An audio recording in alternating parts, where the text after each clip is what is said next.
The phone rang at 9:17 a.m., not my phone, but the landline we barely used anymore. I remember the exact minute because I was standing at the kitchen sink, scrubbing a coffee mug that had already been clean, trying to distract myself from the quiet house and the ache of missing my husband. Malik was supposed to be in Chicago on a 3-day business trip. That's what he told me. That's what the calendar said. That's what I believed until the voice on the other end shattered everything. I share new life stories here every day, and I would really appreciate it if you hit subscribe and liked my video. Now let's jump back into my story. I'm sure you'll love it. If you keep listening till the end and tell me from which part of the world you are watching this story, I am interested to know how far away this story traveled. Good morning. This is First Harbor Bank. I'm calling to confirm an in-person authorization. Your husband, Malik Johnson, is here with a woman who looks exactly like you. My hand froze mid-scrub. Soap bubbles slid down the porcelain like slow tears. I'm sorry, I said, laughing nervously. That's not possible. My husband is out of town. There was a pause. Papers shuffled. The voice stayed calm, professional. Ma'am, Mr. Johnson is physically present at our downtown branch. He's requesting access to a joint account. The woman with him presented identification under your name, Danielle Johnson. The mug slipped from my hand and shattered in the sink.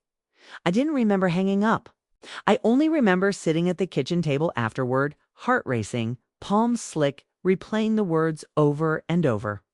A woman who looks like you. Not claims to be you. Not says she's you. Looks like you. Malik and I had been married 11 years. We met at Howard University, both broke, both dreaming big. He was charming, ambitious, steady. I trusted him with my life, my money, my heart. We shared everything, or so I thought. I called him immediately, straight to voicemail. I texted, "Are you in Chicago right now?" No reply. My reflection in the dark phone screen looked pale, shaken. I'm a black woman with deep brown skin, high cheekbones, looks that fall just past my shoulders. I don't look generic. I look like me. The idea that someone could pass as me stand next to my husband and claim. My identity made my stomach churn. I grabbed my purse, keys, and jacket with shaking hands. The bank was only 20 minutes away, but the drive felt endless. Every red light tightened the knot in my chest. By the time I pulled into the parking lot, my hands were trembling so badly I had to sit in the car and breathe. Inside, the bank smelled like polished floors and anxiety. The receptionist looked up hand, then did a double take. "Oh," she said softly, "you're early." "I'm Danielle Johnson," I said, my voice steadier than I felt. "I got a call." Her smile faltered. She glanced past me, then back again, confusion flickering across her face. "Yes, of course. Please come with me." That's when I saw them. Malik stood near the service desk, his back half turned. He looked the same tailored navy suit, expensive watch I bought him for our anniversary, familiar posture. Beside him was a woman. My breath caught. She looked like me, not a passing resemblance. Not similar features. She had my skin tone, my height, my face shape. Her looks were styled differently, sleeker, pulled back, but the length was the same. Even her smile. It was close enough to make my knees weak. Malik laughed at something she said. My husband laughed with another woman wearing my face. "Malik," I said. He turned. The color drained from his face. "Danielle," he whispered. His eyes darted between us like he was watching a nightmare unfold. "What are you doing here?" The woman beside him stiffened. Her smile vanished. "I got a call from the bank," I said. "They said you were here with me." Silence swallowed the space between us. The bank manager approached, clearly flustered. "It seems there's been a misunderstanding." The woman finally spoke. Her voice was calm. Too calm. "I don't see the problem," she said. "I'm Danielle Johnson." "Malik's wife?" I stared at her, my pulse roaring in my ears. "No," I said quietly. "You're not." Malik swallowed hard. "Danielle, please. Let's talk outside." "No," I snapped. "We're talking right here." The woman crossed her arms, studying me like I was the intruder. Up close, I noticed the differences, the slight scar above her eyebrow, the way her eyes held no warmth. She looked like me. But she didn't feel like me. The manager cleared his throat. For security reasons, we're going to freeze the account until this is resolved.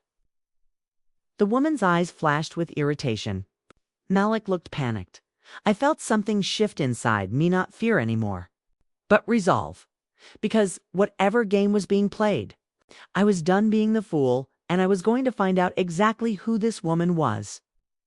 And why my husband brought her into our life. The woman who wore my life. We sat in my car because Malik insisted we talk privately. The woman, the other Danielle, as my mind bitterly labeled her, stood across the parking lot, tapping on her phone like she had nowhere else to be. Like she hadn't just stepped into my marriage and my identity. Start talking, I said, gripping the steering wheel.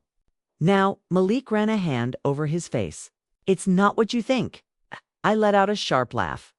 You're standing in a bank with a woman who looks like me, claiming my name, accessing our money while telling me you're in Chicago. Tell me what I'm supposed to think. He looked away. That told me everything. Her name was Simone. They met 8 months ago at a real estate conference in Atlanta. That was his first lie, unraveling those late nights, the networking dinners, the emotional distance I tried not to notice. Simone approached him first. He said, told him people always said she resembled his wife. He thought it was funny. Harmless? It wasn't harmless. She needed help, Malik said weakly. She was in debt. She said if she could access some funds temporarily, she'd pay it back. I never meant for it to go this far. I turned toward him slowly. You gave a stranger my name. She had an ID made, he admitted. I didn't think you didn't care, I cut in. You didn't care about me, our marriage, or what this could cost us. Tears blurred my vision, but I refused to let them fall. How long were you planning this? How many times has she pretended to be me? He didn't answer. That silence was louder than any confession. I got out of the car and walked straight toward Simone. She looked up, unbothered. You're bold, I said. I'll give you that, she smirked. I was wondering when you'd come over. Who are you really? I asked because no one sane does this by accident. Her eyes hardened. I'm someone who saw an opportunity. Malik opened the door. I just walked through it. I felt sick, angry. Clear, I've already called my lawyer, I said. And the police. Her smirk faded. You wouldn't. I already did. Within days, the truth unraveled fast. Simone wasn't just impersonating me, she'd done it before. Different women, different cities. She targeted men with money and access, men weak enough to believe they were in control. Malik wasn't her first mistake, but he was her last dot. The bank cooperated. Charges were filed. Simone disappeared before she could be arrested, but a warrant followed her. Malik lost his job. The account stayed for us in my savings, caught in the wreckage of his betrayal and my marriage. That ended quietly. No screaming. No begging.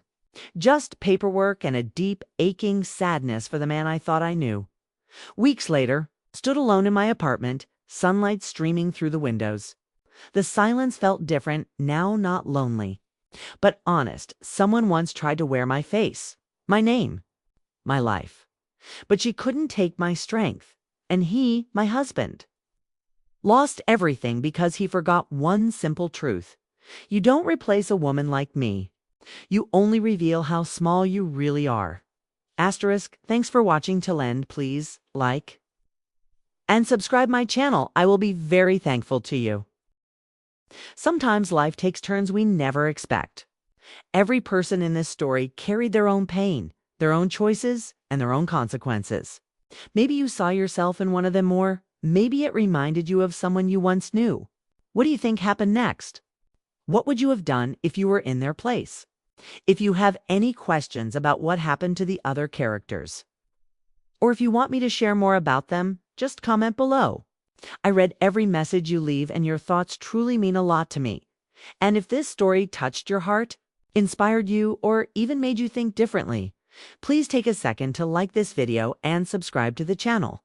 It helps me keep sharing stories that move people, open minds, and remind us we're all human. At the end of the day, your support keeps these stories alive.